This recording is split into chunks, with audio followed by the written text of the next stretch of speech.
Well, of course, all of our eyes are on tomorrow evening with a chance for some severe thunderstorms rolling through the Mid-South. It's going to be an intense evening, but most of the day will be fine, though it is going to be pretty windy. Gusts could be around 40 miles per hour from the south just as this system is approaching. It's sucking in a lot of air, and then we'll see the severe storms come in by the evening time frame. I think around 7 o'clock or so, we'll definitely see them in the area, maybe a little sooner.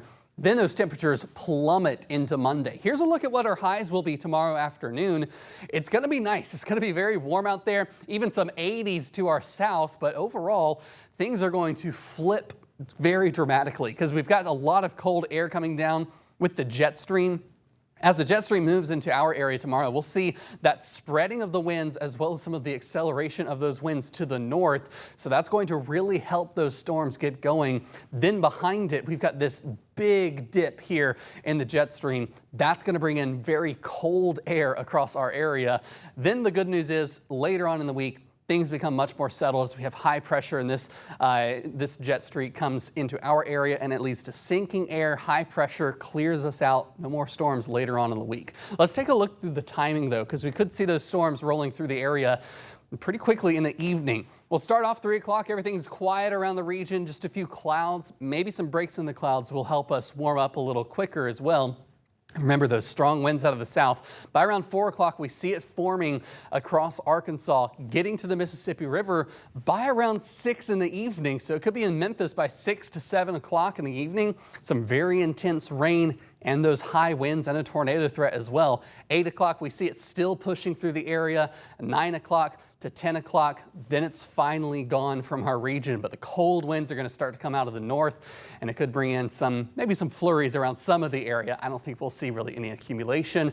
It's just going to be bitterly cold as we get into our Monday morning. Take a look at our severe weather risk. We're up to the level 3 right now. This may still be updated tomorrow, but here's the breakdown. Anything you see hatched, that's significant severe, and we could see that those 75 plus mile per hour wind gusts across our area. Very, very high end risk across our DMA here, our viewing area. Then as we look at the tornado threat, also a pretty intense risk here. Also could see some very strong tornadoes. The hail risk is on the lower end, but it's still a present risk because if any of these thunderstorms are embedded supercells, they could loft some hail. Again, on the lower end, but still possible, we could see some large hail upwards of 1 inch in our area. The flooding is possible. We've had some rain over the last week, so we can absorb a little more, so that'll be good. I don't think we'll see as much of a flood risk because this is moving through quickly and it's not going to sit and last for us. But it's also going to get cold. Like we were talking about, those temperatures dropping down to the near freezing mark on Monday morning. Then Tuesday morning, we could be looking at 20s, a hard freeze on the way.